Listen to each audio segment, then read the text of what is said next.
Everybody's heard about the bird. He's a startled but happy Marine in Vietnam, this time not in the jungles of the film Platoon, but in the Vietnamese cities of Full Metal Jacket, the latest film directed by Stanley Kubrick, and one of 4 new movies we'll be reviewing this week. I'm Gene Siskel of the Chicago Tribune. And I'm Roger Ebert of the Chicago Sun-Times. Few films have been more eagerly awaited this summer than Full Metal Jacket, the Vietnam epic by Stanley Kubrick, and few films, I'm afraid, will be more disappointing. This isn't a bad film, but it's not a great film, and in the recent history of movies about Vietnam, Full Metal Jacket is too little and too late. It invites comparison with Platoon, and I'm afraid it suffers by that comparison.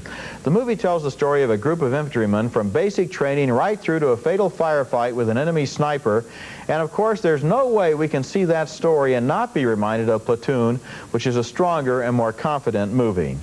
Full Metal Jacket stars Lee Ermey as a tough, profane Marine drill instructor who is so single-minded in his devotion to the Corps that he's actually capable of making a speech like this. Anybody know who Lee Harvey Oswald was? Private Snowball. Sir, he shot Kennedy, sir. That's right. And do you know how far away he was? Sir, it was pretty far from that book suppository building, sir. All right, knock it off. 250 feet. He was 250 feet away and shooting at a moving target. Oswald got off 3 rounds with an old Italian bolt-action rifle in only 6 seconds and scored 2 hits, including a headshot. Do any of you people know where these individuals learned how to shoot? Private Joker. Sir, in the Marines, sir! In the Marines, outstanding. Those individuals showed what one motivated Marine and his rifle can do. That haunting face belongs to one of the recruits who's just about to go over the edge. Once they're in Vietnam, one of the other Marines is assigned duty as a journalist and learns the propaganda ropes. Search and destroy. We have a new directive from MAF on this. In the future, in place of search and destroy, substitute the phrase sweep and clear. Sweep and clear. Got it? Got it. Very catchy. That's Matthew Modine as the would-be journalist there. A lot of the second half of the film was given over to a firefight in the city of Hue, where snipers pinned down the Americans while cameramen filmed the story for the evening news. You, John Wayne? Is this me? Hey, start the cameras. This is Vietnam, the movie. Yeah, Joker can be John Wayne. I'll be a horse. C.H.G. Rock can be a rock. I'll be Aunt Margaret. Animal Mother can be a rabid buffalo. I'll be General Custer. We'll be the Indians. Hey, we'll let the Gooks play the Indians. Some of those scenes, especially the first 2, might make you think that Full Metal Jacket resembles the dark irony of Stanley Kubrick's classic 1963 anti-war film, Dr. Strangelove, but you'd only be about half right. There is irony in this movie and satire and comedy, but there is also way too much routine war footage. The opening scenes in basic training recycle material we've seen before, all except for a brilliant performance by Vincent D'Onofrio as a pudgy weakling who the Marines turn into a psychopath. That was him we saw looking up at the camera in that earlier scene. And there is more recycling at the end of the film, which is devoted to that firefight in the ruins of a burning city, a sequence that was shot on a giant set and looks like it and reminded me more of World War II war movies than of the Special War in Vietnam. We expect an original masterpiece from Stanley Kubrick every time out, and this time I'm afraid it's not a bad movie, but it's not original and it's not a masterpiece. Oh, I think it's very original and very close to being a masterpiece. I mean, first of all, I think that the stuff that we see, the training sequences, are absolutely startling. Even though this is familiar material, I think that image that we got of that guy is explosive, and I'll never forget it. Second, the fighting here is a different kind of fighting than in Platoon. It's city fighting, and it looks different, and it's a whole different war, and he's playing this film, I think, at a whole nother level. Platoon was about embracing the soldier and giving the soldier credit for this crazy world that he was in. This fighting, to me, is about the mixture of joy in fighting and the absolute fear of being killed, in the sense of when there's this guy called Animal who charges, I was so excited for him. And it's the guy I'm supposed to hate. And then when I see a sniper go on an American and Kubrick has his camera push in, I feel for the first time people getting attacked. I think visually this is the strongest movie I've seen in a long time. First of all, I didn't think it was that visually exciting except for a few specific shots that were really great. But secondly, let's talk about that very sequence you're talking about. One of the guy's friends is wounded and he's out there under fire, and the other one says, I'm going to go get him, and he runs out blasting with his machine gun to try to rescue him. Then later,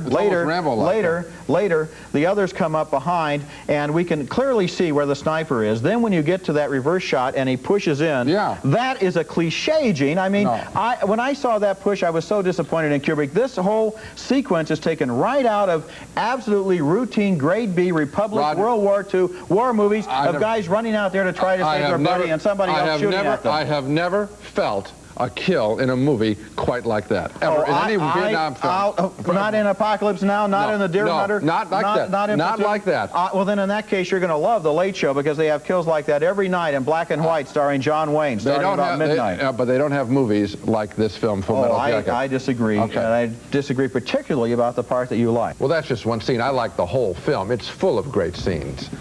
Full Metal Jacket. Later in the show, we'll take a look at 2 Stanley Kubrick films that are true classics on video cassette.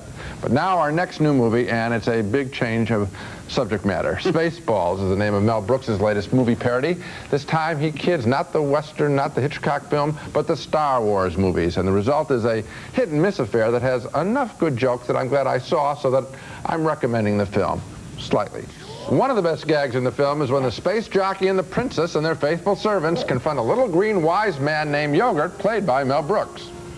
But Yogurt, what is this place? What is it that you do here? Merchandising. Merchandising? What's that? Merchandising. Come, I'll show you. Come, walk this way, take a look. We put the picture's name on everything. Merchandising, merchandising, where the real money from the movie is made. Eventually, Yogurt gives our young hero a magic ring, and that ring becomes part of the battle with the evil Dark Helmet, one of the kingpins of the planet Spaceball, a planet trying to steal all the air from the planet of the princess. May the best man win.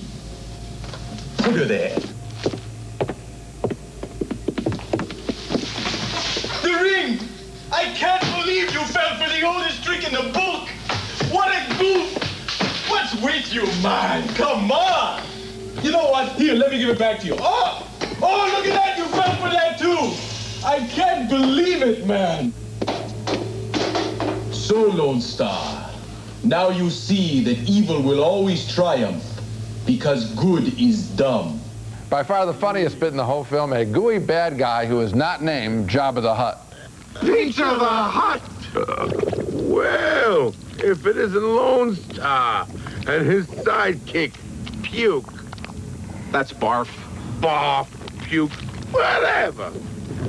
Funny is funny, pepperoni sliding down that mountain. Very, very funny. Those are a lot of funny bits, most of them visual, though. The writing in this film is not as good. The spoken gags don't work nearly as well as the visual ones. Still, I did laugh a lot. I wouldn't have wanted to have missed Spaceballs. Gee, this is a tough one for me to call. There are individual moments in this movie when I laughed out loud and you didn't want to miss them. Enjoyed myself, and I'm glad I didn't miss them. The movie as a whole, I feel, is first of all not successful, and secondly, way too late. We're celebrating the 10th anniversary of Star Wars, and the whole idea of making a parody of Star Wars has itself been done over and over and over again. And badly. And badly, but I mean, in a way, the whole idea of it has been worn out on television and in other movies. You know, why didn't Brooks satirize something that was a little bit more up to date? Well, the only like thing, Aliens, for example, or the Schwarzenegger. Well, he does throw in a little tribute to Aliens and the Star Trek series in the end of the film. But I think I thought it was a little late for myself. But when I'm laughing, I'm not thinking it's late. I'm laughing, and I think on the judgment of this being a comedy, I laughed. It's good enough recommendation? I laughed. It's not good enough. Thumbs down. But if you happen to go on Gene's recommendation, you'll probably laugh loud a couple times. So how's that for... well, at least you're wrong now on 2 films. That's all. Let's keep going. I'm trying to keep my record intact. When we come back, we'll see how you do on Steve Martin, who stars in Roxanne, a love story about a gentleman with a very large, very large nose. Here it comes! 3D coming at you! It's really one of the very best and most original movies of the summer. It was written by Steve Martin, who stars in it as a small-town fire chief with a big nose. Like I said before, a very big nose. One day, a beautiful young astronomer named Roxanne comes to live in the small town, and Martin falls in love with her, but he's sure that she's never gonna go for his nose. Here's Martin dueling with some hecklers who have noticed his nose. Martin based his screenplay, of course, on Cyrano de Bergerac, but he does the adaptation so well that it doesn't feel like a rewrite. It feels like a new comic fantasy from the ground up. 15 Love. Daryl Hannah plays the beautiful Roxanne, and this is her best performance since Splash. She plays a nice girl, a really nice girl, who in this scene has somehow locked herself out of her house. What is it? Somebody locked out of their house. Oh. Need any help, Chief? Looks pretty boring. I'll take care of it. At first, Roxanne is attracted to the fire department's handsome young consultant, but he is too dumb to carry on a conversation, so Martin radios him his dialogue to earphones concealed underneath his ear flaps in the movie's funniest scene. You are the lioness. Alert and sensitive. Alert and sensitive to every misstep. I see. Get ready to move a little closer to her. Therefore, I must move silently, moving in towards you. Reach out your hand. My hand out, reaching to car 3. Car 3. Proceed to the 279. What? You confirm? That is we're always talking about the shortage of love stories in the movies, and Roxanne is one of the most romantic and good-hearted, whimsical love stories I've seen in a long time. Steve Martin is wonderful in this movie. He's especially good at physical acting. He uses body language to express Cyrano's cheerful, heroic nature, and in this movie, as well as in All of Me a couple of years ago, he proves that nobody is a better or more subtle physical comedian right now than Steve Martin. Daryl Hannah, who's usually cast in weirdo or offbeat roles, is absolutely right as the mainstream middle American object of his fantasies, and this is a funny, charming, original love story that I enjoyed from beginning to end. I absolutely agree. This was charming. Martin is playing at an effervescent, almost ginger ale level throughout this whole film. It is a beautiful comic masterpiece of his work alone. If there were no one else in the film, if you stripped out every character, he would dance through this movie and it would be a delight. Daryl Hannah has given her first intelligent role. She's equal to it. She's good. I just had a big grin on my face as I watched this whole film. I have very little to add. This is a great comedy. You think so, I think so. What do you know? You got one right. Can't even have an argument. Coming up next, a cute little dog stars in his 4th movie. Yes, Benji's back, and the wilderness has got him. Movie titles in my time. Sidelong Glances of a Pigeon Kicker is one of my personal favorites, back from 1969, I think. But here's a beauty. Benji the Hunted. You think this was an Edward G. Robinson or maybe today an Arnold Schwarzenegger film rather than the adventures of a cute little dog lost in the wilderness. Benji the Hunted, indeed. Actually, the best parts of the story are when Benji isn't hunted by man nor beast, but when he's left to care for 4 cougar cubs, whose mother is brutally shot and killed, I might add, in the beginning of the picture. My advice, walk in about 10 minutes late, and you'll just see Benji cuddle the cute cougar kitties. Your kids will appreciate it.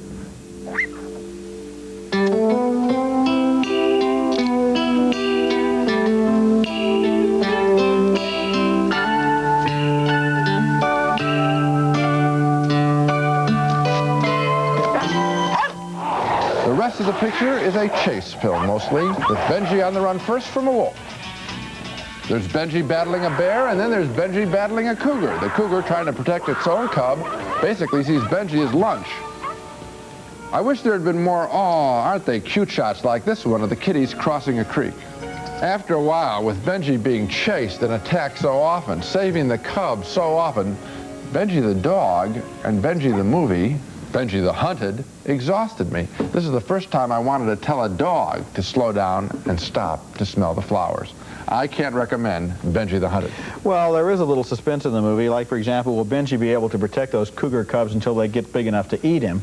But I don't know, Gene. Your review is the typical sort of blasé, sophisticated, cynical review. I'll take the word sophisticated. I would expect from an adult. This movie is not for adults. This movie is for children. Right. I can remember what it was like to be 6 years old, 8 years old, to see a movie that's 90 minutes long, only has about 100 words of dialogue. It's about a dog in the wilderness, beautiful photography, those cute little cougar cubs, which you mentioned, the magnificence of the other animals, the adventures, the little kittens crossing the stream, the very shot you pointed out. This movie is a movie that kids would really enjoy. No, really you know what they should see? them. Roger, my rebuttal of this film is you're wrapping yourself in the flag of children, and I'm saying go see the Black Stallion instead. There's a film with little dialogue, so much better. I'm not wrapping myself in the flag of children. You're wrapping yourself in the flag of the sophisticated film critic who's seen it all. No, boredom. Boredom with Benji running. I don't think that any child is going to be bored by this movie, and indeed, I found the nature photography to be very interesting myself. I recommend film for kids that are good. The Black Stallion is a great film. This is garbage. I recommend films for kids that are bad, but I'll tell you what, whether it's good or bad, I think kids will really enjoy it. Coming up next on our video segment, a look at two classic Stanley Kubrick war movies, Paths of Glory and Dr. Strangelove. Chris is in charge. The parents have left. Chris can handle it. And the adventure is about to begin. Hey, I like danger. You should try babysitting. You could say they were having a bad night if they weren't having such a good time. He must be a great babysitter. Adventures in Babysitting, rated PG-13. Starts Wednesday, July 1st at a theater near you. Check newspapers. It's time for our regular weekly video segment, and this week we're going to take another look at two great war movies by Stanley Kubrick, whose Full Metal Jacket we reviewed earlier in the program. And my choice is Dr. Strangelove, the 1963 film that remains one of the benchmarks of modern movie history, a film so outrageous in its portrayal of nuclear war that even today it's quoted and referred to as an example of a whole mindset. Here's Sterling Hayden as the paranoid General Jack D. Ripper. I can no longer sit back and allow communist infiltration, communist indoctrination, communist subversion, and the international communist conspiracy to sap and impurify all of our precious bodily fluids. And who could ever forget the movie's shocking climax with bomber pilot Slim Pickens actually riding an H-bomb down to its target? I looked at the Laserdisc version of Dr. Strangelove the other night, and I was struck all over again by how daring and how modern this movie is. I think you could make a good cause that Strangelove is one of the few movies that really has been influential in our times by its portrayal of a Cold War mindset that is so rigid and so bureaucratic that it has no interest in the human realities of war. Roger, I think I've often called it my favorite film of all time. It's the one I love to see as much as any film ever made, and I think that just to comment on what we're talking about in Full Metal Jacket, I think when you start to compare that against that greatness, I think that's influencing you. I think Full Metal Jacket is very strong. In other words, you don't think it's as good as Dr. Strangelove? I think very few, I think probably no films are, right. Well, here's one that's close. My Stanley Kubrick film on video is his superb 1957 anti-war masterpiece, Paths of Glory, starring Kirk Douglas, in the story of French soldiers in World War I sent on a suicide mission just so some general might get an extra star. The troops' position is hopeless as Douglas leads them into massive German artillery fire. Later, after the troops have rebelled and are court-martialed for doing it and are scheduled to be executed, Kirk Douglas is stunned at their fate. Well, you see, Colonel, troops are like children. Just as a child wants his father to be firm, troops crave discipline. I see. And one way to maintain discipline is to shoot a man now and then. May I ask, do you sincerely believe all the things you've just said? That was Adolphe Menjou as the general. Paths of Glory is a near-perfect film, masterfully directed and quite shocking for its time, I think, in the rawness of its language. It's 30 years old. It seems so fresh, so very fresh when you see it now. In the wild contradictions expressed by its officers, it's a great companion piece to see along with Full Metal Jacket and Dr. Strangelove.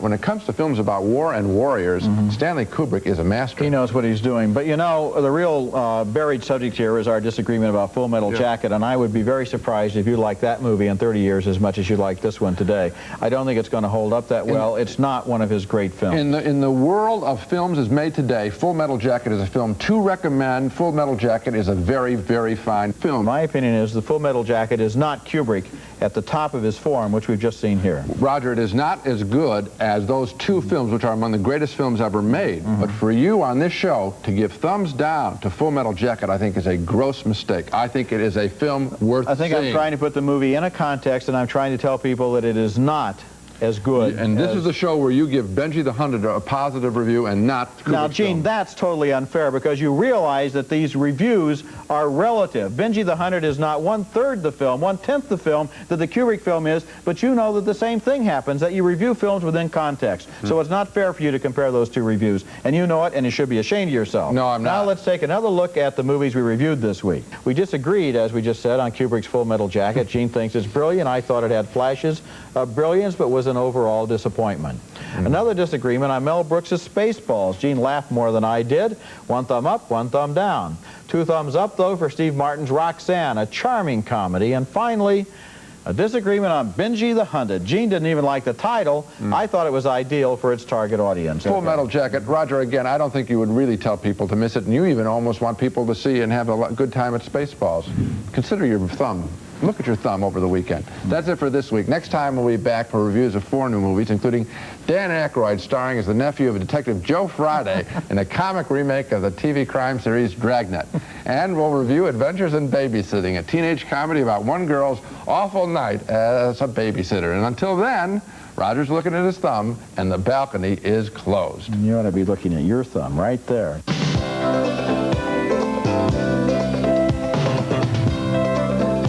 Nestle Crunch. It's creamy milk chocolate and crispy crunchies. Chocolate is scrunchious when it crunches. That's why you'll love Nestle Crunch.